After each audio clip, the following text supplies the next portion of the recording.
All right, so what does this result mean for federal-provincial relations? Let's ask Tim Houston, the Premier of Nova Scotia. He's in Truro, Nova Scotia. Premier Houston, want to start with the result of this election, a result that one of your colleagues, Saskatchewan Premier Scott Moe, calls the most pointless election ever. Others out there saying it's never a problem to ask the opinion of the people. I wonder where you land on this. Probably on the side of like the people. The people have their say. That's what elections are for. So people might not like the result. They might think the result is not what they wanted, or it might not be definitive. But the people are never wrong. That's certainly the side that I'm on. So regardless of the outcome, you had been calling, along with your fellow premiers on the federal government, to step up on healthcare funding. Now that we have a minority government, Liberal government again, what is the challenge? What is the ask of the feds? It's still the same. It doesn't change. Look, we have a federal government, and that will be made up the way it is. And this time we have a Liberal minority government, and I'm looking forward to partner with them. So the ask is always the same.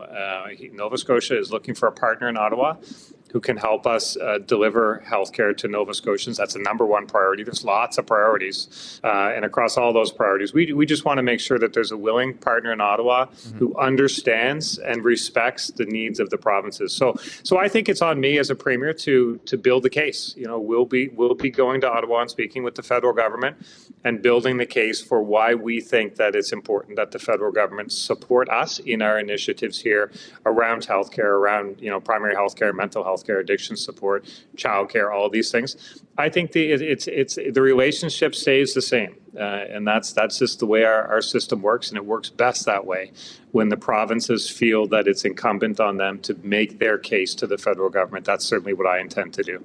Is that case united across the provinces? And I ask because we understand there's to be a virtual meeting of the premiers a little bit later this week. What should we expect in that meeting? Yeah, and I haven't had a new premier, haven't had the opportunity to certainly not to meet with or to speak with all the premiers, so I can't and wouldn't speak for them. Mm-hmm. But I think there's a lot of commonality in the requests of Ottawa. Certainly, healthcare is a priority here, and across the country. So I think we'll be on the same page on a lot of those things. I actually think the federal government will be on that same page too. They understand. I mean, I looked at the platforms. I watched that campaign as well. They understand the needs of the provinces. They may approach them a little differently, but again, for me, I'm very, very focused on making sure Nova Scotians can have access to the healthcare that they have a right to expect. That's what our campaign was about. That's what I asked Nova Scotians to support me, and said I would support them on improving healthcare. I'm very focused on improving access to healthcare, and I'm looking forward to partnering with the federal government on that and other issues. Okay, let me just get you to brass tacks on the issue of healthcare. So if the offer from the federal Liberals is what was in their platform, it's $6 million immediately on top of $4 billion that had already been committed, and that's to support the elimination of health system wait lists, but then another bunch of money, billions, to immediately hire 7,500 new family doctors across the country, nurses and nurse practitioners, and have money that's specifically tied to mental health services. When it's strings attached, when it's dollar figures like that, do you see that as a starting point, or is that the number you want to hear? It's always a starting point. We're always looking for, I'll always push for the best deal for Nova Scotians. So, but look, what the platforms showed me, what those type of numbers show me, is that the federal government understands there's a need. Okay, that's what you have to start there on that. You have to be on the same page there. And we're on the same page that there's a need, and how we address the need, we'll have lots of discussions about that, I'm sure. And I feel a responsibility to present that case. So those numbers are numbers that are focused on the issues, and those are the issues that I see. So I'm looking forward to having those discussions, learning more about what they have in mind, but also informing them as to what's important to Nova Scotia and why it's important to Nova Scotia.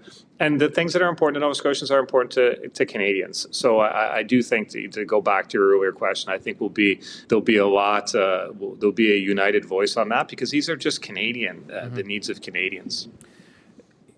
money obviously is very important, but it's not the only thing. And I look at just the amount of money that Canada spends on healthcare. It is one of the largest amounts in the entire world per capita.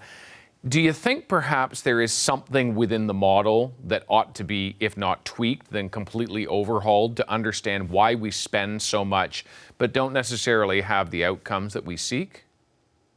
Yeah, and I'm focused on that right now. I mean, I'm an accountant. I come from business, so I'm very interested in metrics, very interested in outcomes, and that's actually what we're doing that process right now. I mean, the health minister and myself for Nova Scotia, we're visiting communities, speaking to, listening to frontline healthcare professionals all across Nova Scotia right now, and we're just learning from them where are the opportunities to how can their government support them with better health outcomes, and how can they do it in a more cost-effective manner. Those are discussions that are taking place right now, and people talk about waste in the system, waste in government, waste in bureaucracy, and we should always continue to look for efficiencies. We should always be pushing to make sure we're doing things the best way possible. And I think our people that are working in healthcare, our frontline healthcare professionals, they want to be part of the best healthcare system, and they're committed. So that commitment should be matched by government. You're right. It's absolutely not just about writing checks and throwing money. It's about taking ownership and feeling accountable for improving outcomes. And that's certainly the way we're approaching it as a new government here in Nova Scotia. And it's being met with some optimism by the people providing healthcare. So they'll have a partner in us. They'll have an ally in us. But partnerships comes with responsibility. And I feel the responsibility, and I know they do as well. Just before I let you go, in an election in which not many of the seats changed hands, what was the surprise for you, or was there one? I don't really know what to expect. I was hearing a lot of talk that it would be almost back to where it started, which was what happened. So I wasn't surprised, because I didn't really know what to expect. I couldn't get a real finger on the pulse, I guess. So, but the outcome is the outcome. The people have spoken, and they're never wrong. That's the saying, and that's the truth. So we'll be partnering with the federal government. They will have a partner in the government of Nova Scotia, and we'll be focused on improving the lives of our citizens. All right, Premier Houston, as always, thanks very much for your time. Appreciate having me. Thank you.